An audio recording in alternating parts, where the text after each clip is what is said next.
Sexual ഇന്റർകോഴ്സിന്റെ ഒരു ഫ്രീക്വൻസിയെ പറ്റി actually ഒത്തിരി മിസ്കൺസെപ്റ്റ്സ് ഇപ്പോഴും ഉണ്ട്. ചില കുട്ടികൾ വന്ന് ചോദിക്കാറുണ്ട്, ഒരു ദിവസം ഒരു 3-4 പ്രാവശ്യമൊക്കെ കോൺടാക്ട് ചെയ്യണം അല്ലേ മാഡം?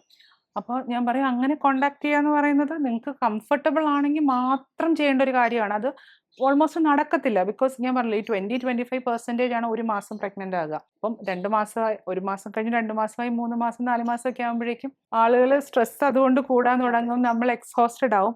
അപ്പം നമ്മൾ ഐഡിയലി സാധാരണ പറയുന്നതെന്ന് വെച്ചാൽ ഓൾട്ടർനേറ്റ് ഡേ കോൺടാക്ട് ചെയ്യുക എന്നുള്ളതാണ്. കാരണം അതൊരു സയന്റിഫിക് ബാക്കപ്പ് ഉള്ള കാര്യമാണ്. നമ്മൾ ഡെയിലി കോൺടാക്ട് ചെയ്യുന്നതും ഓൾട്ടർനേറ്റ് ഡേ കോൺടാക്ട് ചെയ്യുന്നതും സക്സസ് റേറ്റ്സ് ഈക്വൽ ആണ്.